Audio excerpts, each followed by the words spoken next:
Hello guys, welcome to the channel, and for those returning, welcome back to the channel and thank you for subscribing.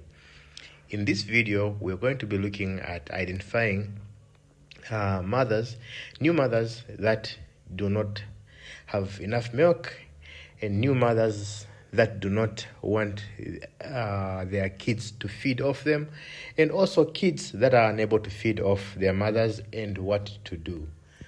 So, how do you identify these issues?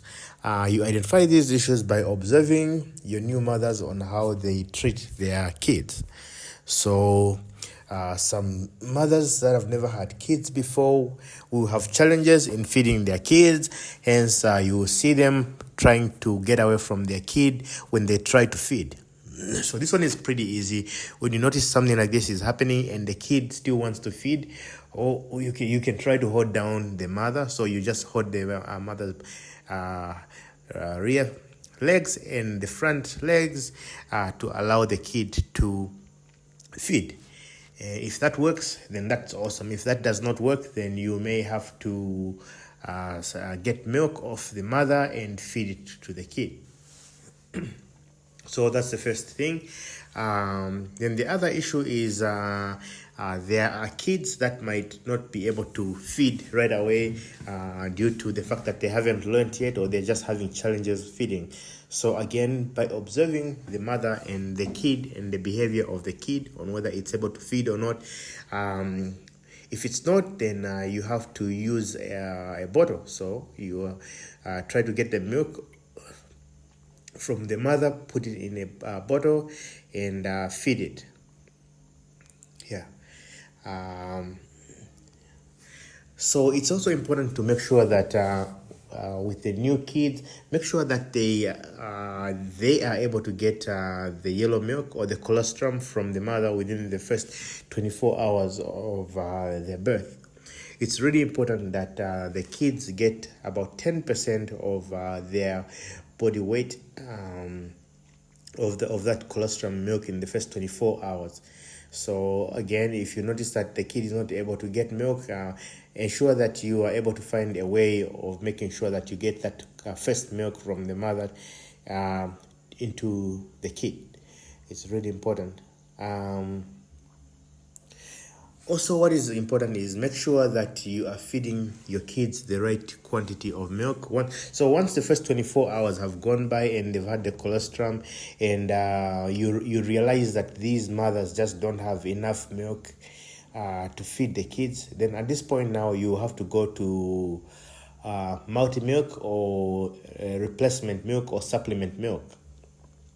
In this case, you have to make sure that you sterilize all your bottles, sterilize the nipples that you're going to be using for feeding the kids, and then mix your milk.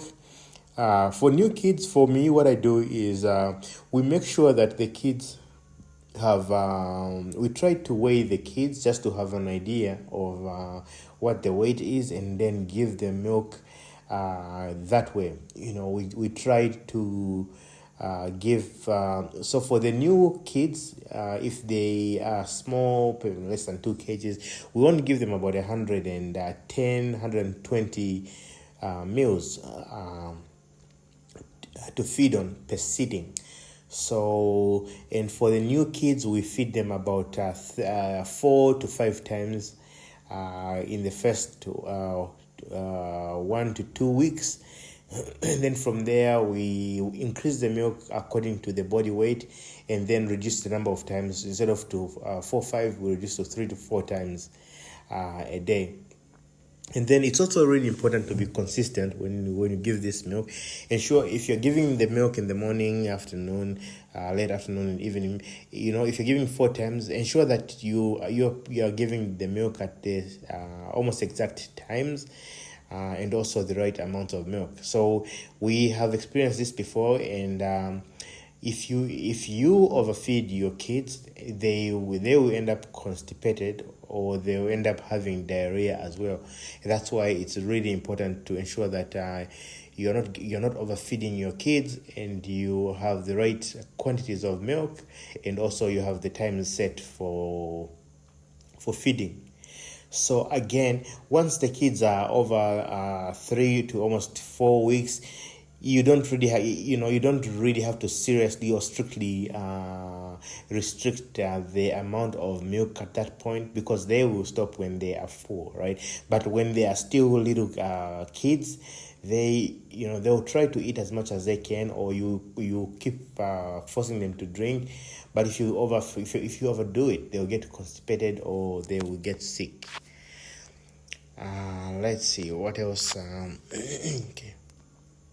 Yeah, so just make sure you are consistent, and also for the new mothers that are struggling to produce milk, ensure that they have proper food, ensure that they have enough food and water and supplements to ensure that they are producing enough milk to feed these kids. At times at times some goats are just really bad and they don't have enough milk, just like in any other mammals. But at times it's just the nutrition, so improve your nutrition when the new mothers give birth. Try to ensure that they have enough food. If you can, please keep them at home with their kids so that they can bond with their kids, and also provide enough water and food in the pens where they are with the kids. To ensure that they're getting proper and enough nutrition.